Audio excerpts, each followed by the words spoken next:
আজমলক যিসকলে ভোট প্ৰদান কৰিছিল তেওঁলোকে আজি ধন্য, তেওঁলোকে আজি গৌৰৱান্বিত আৰু তেওঁলোকৰ আজি ভাল দিন আহিছে। কিন্তু ৰকিবুল হুছেইন ডাঙৰীয়াক যিসকলে ভোট প্ৰদান কৰিছিল তেওঁলোকৰ কাৰণে আজি দুখৰ দিন। আজি তেওঁলোকে দুখেৰে ভৰপূৰ হৈ আছে। আজি তেওঁলোকে মান সন্মান ইজ্জত নোহোৱা হৈ আছে। আজি যি আশাত তেওঁলোকে ৰকিবুল হুছেইন ডাঙৰীয়াক ভোট প্ৰদান কৰিছিল সেই আশা সম্পূৰ্ণৰূপে পানী হৈ গৈছে। আজি দেখা যায় যে আজমলক যি 4,59,60,000 মানুহে ভোট প্ৰদান কৰিছিল সেই সকলোৰে মনটো আজি যেন আনন্দত উৎফুল্লিত হৈ আছে। তেওঁলোকে আজি গৰ্বিত, এইকাৰণেই গৰ্বিত যে তেওঁলোকৰ যি ভোট, মূল্যৱান ভোট, শক্তিশালী ভোট, সেই ভোটখিনি আজমলক প্ৰদান কৰি আজিও তেওঁলোকে জয় হোৱা যেন অনুভৱ হৈছে। কাৰণ আজমলে যদিও 10 লাখ ভোটত পৰাজিত হৈছে কিন্তু এতিয়ালৈকে আজমলে নিজৰ কৰ্মত নিজকে নিয়োজিত কৰি ৰাখিছে। আজিও আজমলে দুখীয়া দৰিদ্ৰ মানুহবিলাকৰ কাষত থিয় হৈছে। তেওঁ পদে পদে মানুহবিলাকক সহায়ৰ হাত আগবঢ়াইছে। শিক্ষাৰ ক্ষেত্ৰত যিমান দূৰ গতিৰে আগবাঢ়িছিল তাতকৈ তিগুণ গতিৰে আগবাঢ়িছে। আজি দেখা গৈছে যে চাৰিওদিশে আজমলৰ জয় জয় মই কথাখিনি প্ৰকাশ পাইছে। যিসকলে আজি ৰকিবুল হুছেইন ডাঙৰীয়াক ভোট প্ৰদান কৰিছিল তেওঁলোকেও নিজৰ ভুলটো যেন উপলব্ধি কৰিবলৈ সক্ষম হৈছে। আজি আপোনালোকে শুনি আচৰিত হ'ব, সিদিনা যি আজমল ফাউণ্ডেশ্যনৰ জৰিয়তে প্ৰায় বিগত 20 বছৰ ধৰি জনসাধাৰণৰ সেৱা কৰি আহিছে, সেই আজমল ফাউণ্ডেশ্যনৰ যিটো বাৰ্ষিকী অধিৱেশন সেইটো অনুষ্ঠিত হৈ গ'ল। আৰু তাতে দেখা গৈছে যে বিভিন্ন জাতি জনগোষ্ঠীৰ মানুহবিলাকে তেওঁলোকক প্ৰশংসা কৰিলে আৰু হাজাৰ হাজাৰ মানুহে আজমলক সম্বৰ্ধনা জনালে।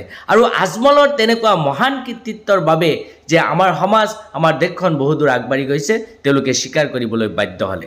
কেৱল মাত্ৰ স্বীকাৰ কৰা নাই আমি কিছুমান কম্বক মানুহবিলাকে, যি মানুহবিলাকে শুদ্ধ অশুদ্ধ বিচাৰ নকৰাকৈ আমি ৰাজনীতিৰ ক্ষেত্ৰত আমাৰ শক্তি বা ক্ষমতাখিনি প্ৰয়োগ কৰোঁ।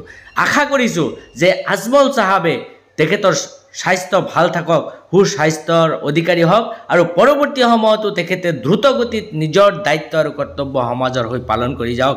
ইনশাআল্লাহ আমি জনসাধাৰণে তেখেতক ছাপৰ্ট নকৰিলেও হয়তো ঈশ্বৰে বা আল্লাই বা সৃষ্টিকৰ্তাই তেওঁক মানুহৰ এনেকুৱা মহৎ কামবিলাক কৰাৰ কাৰণে অনুপ্ৰেৰণা যোগাইছে আৰু তেখেতে মৃত্যুৰ আগলৈকে এই কামখিনি কৰি থাকিব।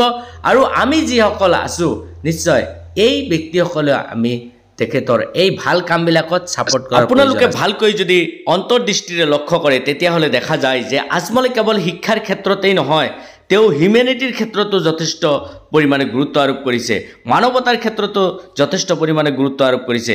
তেওঁৰ অনুষ্ঠানৰ পৰা যিসকল ছাত্ৰ ছাত্ৰী পাছ কৰি আহে সেইসকল ছাত্ৰ ছাত্ৰীৰ বিহেভ আচৰণখিনি লক্ষ্য কৰিব যে তেওঁলোকৰ আচৰণখিনি কিমান কোমল, কিমান ভদ্ৰ আৰু কিমান নমনীয় স্বভাৱৰ হয়। আৰু তেখেতৰ অনুষ্ঠানৰ পৰা যি ধাৰ্মিকতাৰ দিশৰ পৰাও গুৰুত্ব আৰোপ কৰা হৈছে।